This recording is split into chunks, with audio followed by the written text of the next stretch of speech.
கெட்டிமேளம் serial இன்னைக்கான எபிசோடில் என்ன நடக்க போகுதுன்னு பார்க்கலாம் வாங்க. என்னோட ரிவ்யூ பிடிச்சிருந்தா லைக் பண்ணுங்கள். மகேஷும் அஞ்சலியும் ப்ரைவேட் ஜெட்டில் போயிட்டுருப்பாங்க. அஞ்சலி அப்போ தான் கண்ணை திறந்து பார்க்குறாங்க. நம்ம எங்கே இருக்கோம் அப்படின்னு கேட்டதுமே பூமியிலிருந்து 1000 அடி மேலே பறந்துக்கிட்டு இருக்கோம் ப்ரைவேட் ஜெட்டில் அப்படின்னு சொன்னதுமே உண்மையாக சொல்கிறீங்க அப்படின்னு சொல்லி சுற்றி முற்றி பார்க்குறாங்க. விண்டோ சைட்லாம் பார்த்துட்டு பயங்கரமாக இருக்குது அப்படின்னு சொல்லி பயங்கரமாக எக்ஸைட் ஆகுறாங்க. இதை பார்த்து மகேஷ் அப்படியே அஞ்சலியே பார்த்து ரசிச்சுக்கிட்டு இருப்பார். அப்படியே அஞ்சலி விண்டோலாம் பார்த்து அப்படியே ரசிச்சுக்கிட்டே இருக்க மகேஷ் அப்படியே அஞ்சலி பின்னாடி போய் நிற்கிறாங்க. டக்குன்னு ரொம்ப சந்தோஷத்தில் அப்படியே திரும்பி மகேஷ் மேலே வந்து மோதிடுவாங்க. மோதின உடனே அப்படியே ஒருத்தர் மாற்றி ஒருத்தர் பார்த்துக்கிட்டே இருக்காங்க. அதுக்கு அடுத்ததாக வந்து ஷிப்பு. அஞ்சலி அந்த ஷிப்பையும் பார்த்து பயங்கரமாக எக்ஸைட் ஆகிடுவாங்க. ரூம் எல்லாம் போய் பார்க்குறாங்க.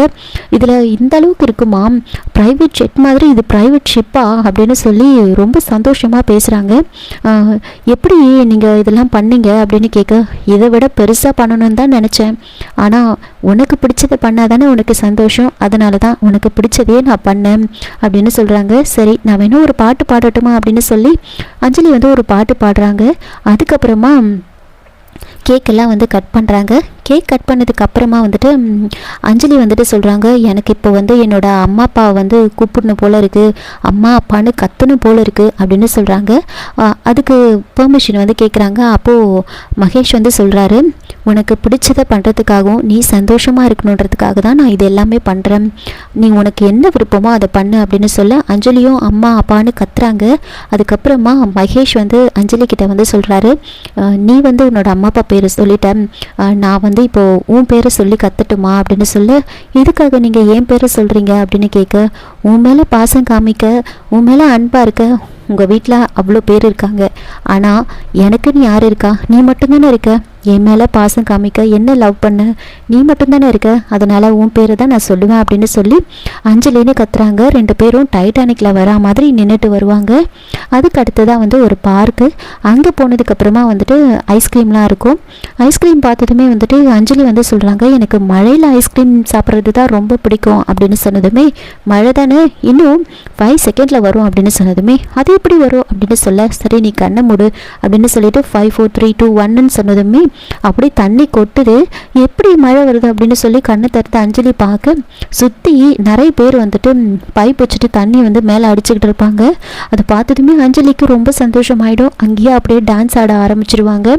ஆரம்பிச்சதுக்கு அப்புறமா வந்துட்டு அப்படியே தூரமாக மகேஷ் போய் நின்றுட்டு அப்படியே அஞ்சலி டான்ஸ் ஆடுறதையே ரசிச்சுட்டு இருப்பாங்க. அதுக்கப்புறமா ஐஸ்கிரீம் வாங்கிட்டு வராங்க. அப்படியே கொடை எடுத்துகிட்டு வந்து அஞ்சலிக்காக மகேஷ் வந்து பிடிக்கிறாரு.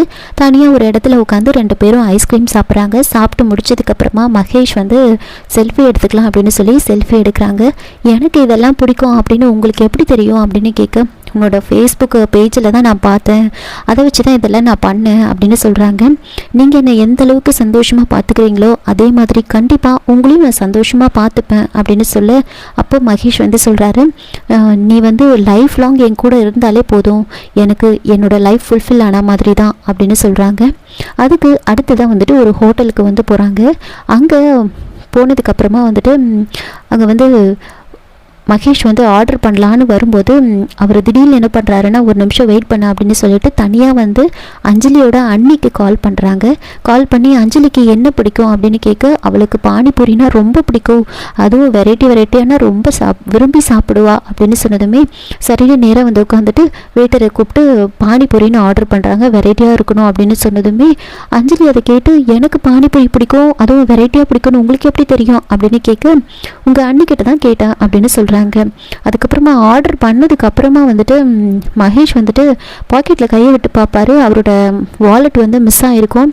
இது அஞ்சலி கிட்ட சொன்னதுமே அஞ்சலி வந்து, ஐயோ வாலெட் இல்லையா, நான் கூட எதுவுமே எடுத்துகிட்டு வரலையே, சரி நீங்கள் ஃபோனை வச்சுருக்கீங்களா அதில் யூபிஐ எதுவுமே இல்லையா அப்படின்னு கேட்க, இல்லை செக்யூரிட்டி ரீசனுக்காக அதெல்லாம் நான் யூஸ் பண்ணுறதில்ல அப்படின்னு சொல்கிறாங்க. இப்போ என்ன பண்ணுறது, நம்ம ஆர்டர் பண்ணிட்டோமே அப்படின்னு சொல்ல ஆர்டரையும் கொண்டு வந்துடுவாங்க. கொண்டு வந்ததுமே அஞ்சலி அதை நினச்சே புலம்பிட்டு இருப்பாங்க.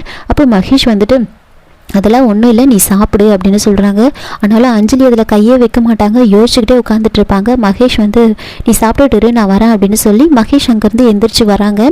அஞ்சலி வந்து கொஞ்சம் நேரம் பார்ப்பாங்க. அதுக்கப்புறமா வந்துட்டு அதை சாப்பிடணும் போல் இருக்கும், அதனால் வேகமாக வந்து அதை சாப்பிட்டுக்கிட்டு இருப்பாங்க. மகேஷ் வந்து என்னவோ பண்ணிவிட்டு வந்து அங்கே உட்காந்துருவார். அஞ்சலி ரொம்ப வேகமாக எல்லாத்தையும் சாப்பிட்டு முடிச்சிருப்பாங்க. வேறு ஏதாவது ஆர்டர் பண்ணுறீங்களா அப்படின்னு கேட்க அதெல்லாம் எதுவும் வேண்டாம் அப்படின்னு அஞ்சலி சொல்லிடுவாங்க. அப்போது அந்த வெயிட்டர்கிட்டேருந்து அந்த பிளேட்டை எடுத்துகிட்டு போக சொல்லுவாங்க. அவங்கள வந்து அந்த பிளேட்டை எடுக்கும்போது அவங்க கையில் மகேஷ் போட்டிருந்த அந்த வாட்ச் இருக்கும். அந்த வாட்சை பார்த்ததுமே வந்துட்டு அஞ்சலி இது உங்களோட வாட்ச் தானே அப்படின்னு மகேஷ் கிட்ட கேட்க அவங்க போனதுக்கப்புறமா என்னோட வாட்ச் தான் அப்படின்னு சொல்கிறாங்க. என்ன நீங்கள் ஒரு பானிபூரிக்காக நீங்கள் வந்து அந்த வாட்சை கொடுத்துருக்கீங்களே அப்படின்னு வந்து சொல்கிறாங்க. இங்கே பாரஞ்சலி, எனக்கு உன்னோட சந்தோஷம்தான் முக்கியம். அந்த வாட்ச் போனால் போயிட்டு போட்டோம், அந்த வாட்ச் வேறு வாங்கிக்கலாம். ஆனால் உன்னோட சந்தோஷத்தை திரும்ப வாங்க முடியுமா? எனக்கு உன்னோட சந்தோஷம்தான் முக்கியம், அதெல்லாம் ஒன்றும் இல்லை அப்படின்னு சொல்கிறாங்க. அஞ்சலிக்கு இதெல்லாம் பார்க்க அவங்களுக்கே ஒரு மாதிரி இருக்கும். அந்தளவுக்கு மகேஷ் வந்து அவ்வளோ கேரிங்காக வந்து அஞ்சலியை வந்து பார்த்துப்பாரு. அதுக்கப்புறமா ரிட்டர்ன் வந்து வராங்க. அவங்க 2 பேருமே வந்து ரொம்ப ஹாப்பியாக வந்து வராங்க. இன்னொரு பக்கம் துளசி வந்து தியா கிட்ட பேசிகிட்டு இருக்கிறத வந்து ஜெகனோட அம்மா வந்து பார்த்துட்டு துளசியை பயங்கரமாக திட்டி வெளியில் அனுப்புகிறாங்க. தியா வந்து அம்மா என்னை விட்டு போகாதீங்க அப்படின்னு சொல்ல தியாவை மிரட்டி உள்ளே கூட்டிகிட்டு போயிடுவாங்க. துளசியையும் மிரட்டி அங்கேருந்து அனுப்பிடுவாங்க. வெளியில் ரொம்ப சோகமாக வர வெற்றி வந்து துளசிக்கிட்ட வந்து கேட்குறாங்க, என்ன மேடம் பின்னாடி கேட்டு வழியாக போயிட்டு நீங்கள் இப்படி ஃப்ரண்ட் கேட்டில் வரீங்களே அப்படின்னு கேட்க, இங்கே பாருங்கள் நீங்கள் பண்ண ஹெல்ப்புக்கு ரொம்ப தேங்க்ஸ், ஆனால் என்னை தொந்தரவு பண்ணாதீங்க, என்னை விட்டுருங்க அப்படின்னு சொல்லிட்டு போயிடுறாங்க.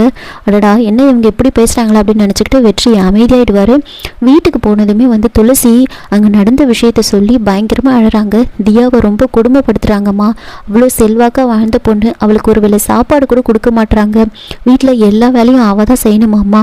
தியா என்னை பிடிச்சி அம்மா என்னை விட்டு போவாதீங்க, என்னை உங்கள் கூடவே கூட்டிகிட்டு போயிடுங்கன்னு சொல்கிறாம்மா, நான் எதுவும் பண்ண முடியாமல் இருக்கேன் அப்படின்னு சொல்லி பயங்கரமாக வந்து அவங்க அம்மா கிட்ட வந்து சொல்லி அழுதுட்ருப்பாங்க. அதுக்கப்புறமா இன்னொரு பக்கம் கவினோட ஃப்ரெண்ட்ஸ் எல்லாம் வந்து கவின்கிட்ட அஞ்சலி கிட்ட பேசு அப்படின்லாம் சொல்லும்போது அவங்க அம்மா வந்து அவங்க ஃப்ரெண்ட்ஸ் கிட்ட வந்து சொல்கிறாங்க, இந்த குடும்பத்துக்கு அதெல்லாம் ஒத்து வராதுப்பா, தயவு செஞ்சு இனிமேல் அதை பற்றிலாம் பேசாதீங்க அப்படின்னு அவங்களுக்கு வந்து அட்வைஸ் பண்ணிட்டு போகிறாங்க.